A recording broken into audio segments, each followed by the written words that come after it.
dal leen ak jàmm mbokk yi faral di seetaan Annaba TV ba tey ñu nag yéen ci cours yi nga xam ne ñu ngi koy joxe ci informatique voilà donc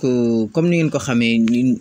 balaa ñoo commencé sax bu fekkee bi mooy première fois ngay seetaan Annaba TV abonnel ci chaîne bi activer cloche bi comme ça lépp loo xamante ne mooy vidéo yu ñuy dugal ci chaîne bi nga am ci jot ci gaawaay comme ni ngeen ko xamee depuis démb ñu ngi gis formulaire bi nga xam ne office du bac moo ko lancé pour candidat yi nga xam ne ñooy def baccalauréat mën a jot résultat bac yi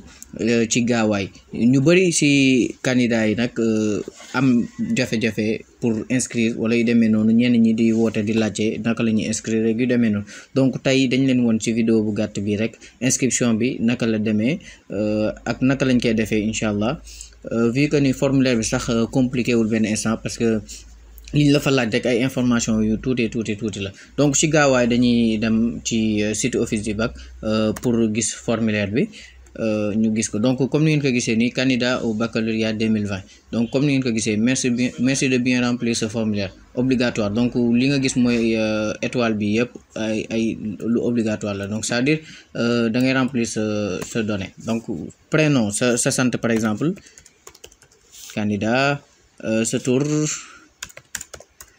par exemple date et lieu de naissance nga defal ko voilà donc jury nga def sa numéro jury voilà donc comme ni ngeen ko xamee numéro jury du toll nii voilà numéro de table bon nga def sa numéro de table numéro de téléphone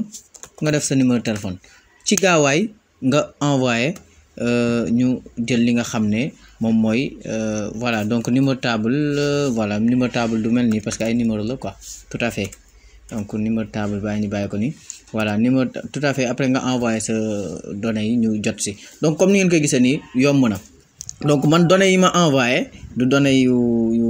nga xam ne mooy yi am donc yow nag booy def yow bu fekkee candidat nga defal sa données yi nga xam ne mooy données yi nga xam ne moom lañ la jox comme sa numéro table exact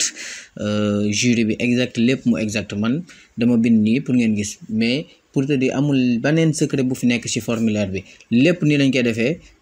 nga bës envoyé mu dem donc comme ni ngeen ko xamee Annaba TV day jóg ci